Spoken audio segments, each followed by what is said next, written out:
Students, introduction to spreadsheets आज का topic है। चैप्टर नंबर 3 स्टार्ट करेंगे आज, स्प्रेडशीट्स इन एक्सेल। अच्छा, स्प्रेडशीट ये जो है ये सॉफ्टवेयर होते हैं कंप्यूटर के, जिनके अंदर हम डाटा को सेल्स के अंदर लिखते हैं। ठीक है, यानी कि कुछ बॉक्स से बने होते हैं। ठीक है, सेल उनको कहते हैं। उनके अंदर हम डाटा लिख सकते हैं, जैसा कि एक टेबल होता है, टेबल की शक्ल में। ठीक है, तो उसकी रोज़ भी होती हैं और उसमें कॉलम्स भी होते हैं। ठीक है, जो हॉरिजॉन्टल लाइनें होती हैं उनको हम रोज़ कहते हैं, और जो वर्टिकल लाइनें होती हैं उनको हम कॉलम्स कहते हैं।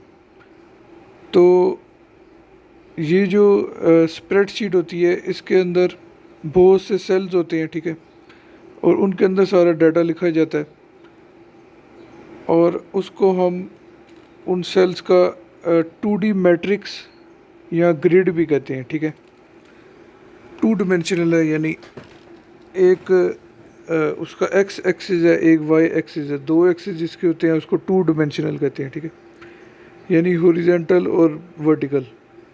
ठीक है, दो यानी कि उसके एक्सिस हैं। अच्छा, अब ये जो सेल्स हैं इनके अंदर हम डाटा कौन सा डाल सकते हैं? इनके अंदर हम न्यूमेरिक डाटा भी डाल सकते हैं। ठीक है, नंबर्स वाला, नॉन न्यूमेरिक भी डाल सकते हैं। कुछ भी हम लिख दें, वैसे ही K2 लिख दें, पाकिस्तान लिख दें। ठीक है, वो भी लिख सकते हैं। फिर उसके अलावा फार्मूले भी लिख सकते हैं। फार्मूले जो है ये इसकी एक बहुत इंपॉर्टेंट चीज़ है। ठीक है, इन स्प्रेडशीट्स की, इन चीज़ों की वजह से हम बहुत सी कैलकुलेशंस बहुत जल्दी कर सकते हैं। ठीक है, इन फार्मूलों की वजह से। फिर इसके अंदर हम फंक्शंस भी लिख सकते हैं मुख्तलिफ। ठीक है, इन सेल्स के अंदर, यानी कैलकुलेशन हम इस तरह ही कर सकते हैं कि अगर फ़र्ज़ करें हमारी कंपनी है। ठीक है, हमने डाटा डाल दिया, जनवरी का डाटा डाल दिया, फरवरी का डाल दिया, तो उस सारे डाटा को आपस में ऐड करना, उसका प्रॉफिट निकालना, उसके अंदर कितने एक्सपेंसेस हैं।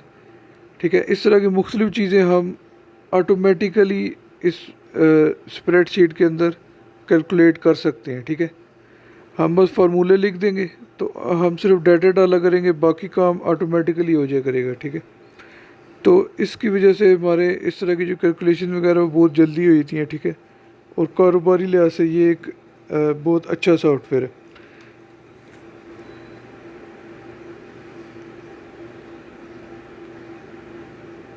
अच्छा, अब ये इस सॉफ्टवेयर की पिक्चर आपके सामने है। इसको आप देख सकते हैं कि ये 2D शक्ल के अंदर है। ठीक है, 2D टेबल की शक्ल में, यानी कि इसकी एक साइड ऊपर नीचे है और एक साइड लेफ़्ट टू राइट है। ऐसी चीज़ को 2D कहते हैं। इसमें टॉप लेफ़्ट साइड पे जाएं, वहाँ से इसके मुख्तलिफ हिस्सों के नाम लिखे हुए हैं। सबसे कोने में जो है वो लिखा हुआ है ऑफिस बटन। ठीक है, यहाँ पे ऑफिस बटन, ये कोने में ऑफिस बटन मौजूद होता है, जिसके अंदर इसकी जो मेन कमांड्स हैं वो मौजूद होती हैं। ठीक है, इसको क्लिक करेंगे तो एक मेन्यू खुलेगा, और उसके अंदर उसकी मेन कमांड, जैसा कि नया डॉक्यूमेंट बनाना या कोई ओपन करना पहले से सेव किया हुआ, या इसको बंद करना, इस तरह की मुख्तलिफ चीज़ें इसके अंदर मौजूद होती हैं। उसके आगे राइट साइड पे जाएँ तो क्विक एक्सेस टूल बार लिखा हुआ है ऊपर, क्विक एक्सेस टूल बार, और नीचे सेलेक्ट भी किया हुआ है इस पिक्चर के अंदर कि क्विक एक्सेस टूल बार कहते हैं किसको है। अभी मैं इन सारी चीज़ों के बारे में थोड़ा थोड़ा ओवरव्यू आपको देता हूँ, फिर इनकी डिटेल जो है वो मुख्तलिफ लेक्चर्स में मैं आपको देता रहूँगा कि क्विक एक्सेस टूल बार में क्या क्या चीज़ें होती हैं। ठीक है, इस तरह की जो इनकी मुकम्मल डिटेल है वो आपको साथ साथ मिलती रहेगी। तो क्विक एक्सेस टूल बार में जो मेन फंक्शंस होते हैं, कुछ जैसे सेव करना डॉक्यूमेंट को, अनडू करना। ठीक है, इस तरह की जो चीज़ें हैं वो इस टूल बार के अंदर मौजूद होती हैं। उसके बाद आगे चलेंगे तो आगे है रिबन टैग्स। ये आप देख सकते हैं कि रेड कलर में नीचे सेलेक्ट किया गया हुआ है रिबन टैब्स को। ये रिबन टैब इसके अंदर मौजूद जो रिबन्स हैं उनके नाम होते हैं, ठीक है। यानी कि एक मेन्यू है ये जिसमें होम, इंसर्ट, ठीक है, और व्यू और इस तरह के मुख्तलिफ टैब्स मौजूद हैं, ठीक है। और हर टैब के अंदर मुख्तलिफ फंक्शन मौजूद हैं, ठीक है। तो एक टैब के अंदर जो इसके सारे फंक्शन हैं उसको हम रिबन कहते हैं।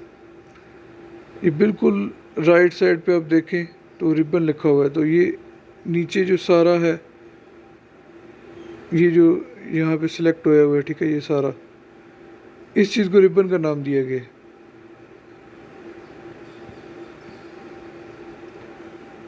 ठीक है। तो इस तरह के मुख्तलिफ रिबन्स इस रिबन टैब्स के अंदर मौजूद हैं, ठीक है। इंसर्ट क्लिक करेंगे तो उसका अपना रिबन आ जाएगा, फिर उसमें इंसर्ट से रिलेटेड मुख्तलिफ फंक्शन मौजूद होंगे, मुख्तलिफ कमांड्स होंगी। अच्छा, रिबन टैब्स के आगे है डायलॉग बॉक्स लॉन्चर। अच्छा, डायलॉग बॉक्स लॉन्चर आप देख सकते हैं कि ये इस लाइन के नीचे उन्होंने सेलेक्ट भी किया हुआ है, छोटा सा एक बटन है। इसको जब हम क्लिक करते हैं तो हमारे सामने एक डायलॉग बॉक्स आ जाता है, एक विंडो सी खुलती है, ठीक है। एक बॉक्स हमारे सामने खुलता है जिस पे मुख्तलिफ बटन्स वगैरह होते हैं, ठीक है, सेटिंग्स वगैरह होती हैं। तो इस तरह के डायलॉग बॉक्स लॉन्चर भी साथ इन रिबन्स के ऊपर मौजूद होते हैं, ठीक है। एक नहीं है, एक से ज़्यादा हैं, ठीक है, और भी हैं। मुख्तलिफ ग्रुप्स के अपने अपने लॉन्चर्स हैं इस तरह के। अच्छा, असल में ऐसे है ना कि हर रिबन के अंदर ग्रुप्स होते हैं, ठीक है। यानी कि अब ये जो मैंने सेलेक्ट किया है ये एक ग्रुप है, ठीक है, इसमें लाइनें लगी हुई हैं। इस ग्रुप के अंदर भी एक लॉन्चर मौजूद है यहाँ पे छोटा सा, ठीक है। फिर इस साइड पे हम देखें तो ये एक अलग ग्रुप है, ठीक है। फिर इधर एक अलग ग्रुप है, इसका नाम फ़ॉन्ट है, ठीक है। फिर ये क्लिप बोर्ड के नाम से अलग ग्रुप है। तो इस तरह हर रिबन, ये पूरी चीज़ को रिबन कहते हैं, और हर रिबन के अंदर ग्रुप्स होते हैं, ठीक है। और ग्रुप्स के अंदर लॉन्चर हो सकते हैं, ठीक है, डायलॉग बॉक्स लॉन्चर हो सकते हैं। अच्छा, अब नीचे आते हैं, बिल्कुल नीचे कोने पर लिखा हुआ है शीट टैब्स। शीट टैब्स का मतलब ये है कि हम यहाँ पे मुख्तलिफ शीटों को यहाँ से इस्तेमाल कर सकते हैं। 3 शीटें तो ऑटोमेटिकली इसके अंदर आती हैं, ठीक है। यहाँ पे आप देख सकते हैं शीट 1, शीट 2, शीट 3। अगर और मज़ीद स्प्रेडशीट्स हमने डालनी है अपनी इस वर्क बुक में, इस मुकम्मल चीज़ को हम वर्क बुक कहते हैं, ठीक है, इसकी फ़ाइल को, तो मज़ीद शीट्स भी हम डाल सकते हैं, ठीक है। यहाँ पे ऐड का बटन भी होता है। उसके बाद है स्टेटस बार। स्टेटस बार, ये जो सारी लाइन है इसको कहते हैं। यहाँ पे हम इस स्प्रेडशीट के बारे में इंफॉर्मेशन हमें मिलती है। अच्छा, उसके बाद है वर्क बुक विंडो।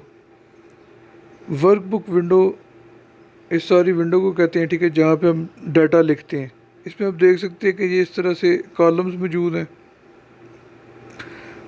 वर्टिकल, ठीक है, वर्टिकल लाइंस, और इस तरह से रोज़ मौजूद हैं, ठीक है, हॉरिजॉन्टल लाइंस।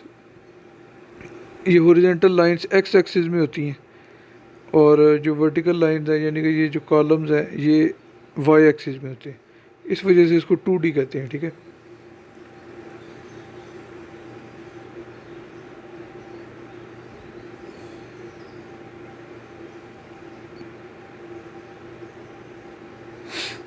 ठीक है, तो इस तरह से ये 2D का ग्राफ बनता है। ऊपर y प्लस होता है, नीचे y माइनस, इस साइड पे x प्लस, इस साइड पे x माइनस। मैथमेटिक्स में भी अब ये चीज़ पढ़ेंगे। अच्छा, तो उसके बाद है व्यू बटन। व्यू बटन में मुख्तलिफ़ तरह के व्यूज़ इसके मौजूद है कि किस तरह से आप इस स्प्रेडशीट को देखना चाहते हैं। बिल्कुल कोने में है जूम कंट्रोल। जूम कंट्रोल के ज़रिए हम इस स्प्रेडशीट को करीब से देख सकते हैं या दूर से देख सकते हैं।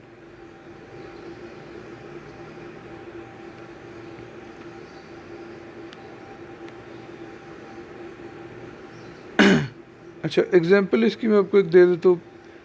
कारोबार के अंदर कारोबार की इंफॉर्मेशन मुख्तलिफ़ तरह की इसके अंदर हम जो है अच्छे तरीके से डाल सकते हैं और फिर उसकी ऑटोमेटिकली, जैसे मैंने पहले भी बताया, उसका प्रॉफिट भी कैलकुलेट कर सकते हैं, उसमें हमारा खर्चा कितना हुआ है, इनकम कितनी हुई है।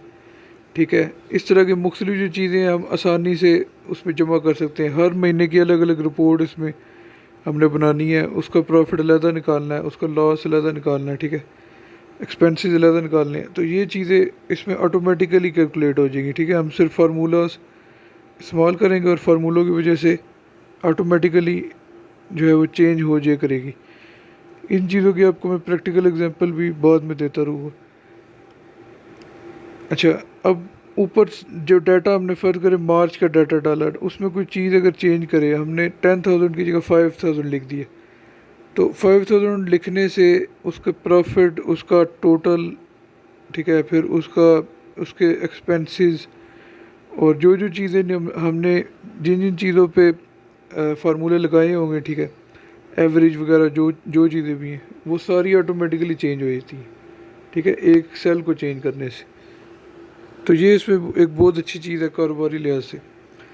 अच्छा, अब स्प्रेडशीट सॉफ्टवेयर की एक एग्जांपल है माइक्रोसॉफ्ट ऑफिस एक्सेल 2007। यही वाला सॉफ्टवेयर हम इस्तेमाल करेंगे। ठीक है, स्प्रेडशीट्स को समझने के लिए। तो ये सॉफ्टवेयर आप लोग इंस्टॉल कर लेना कंप्यूटर पे अपने। अल्लाह हाफिज़।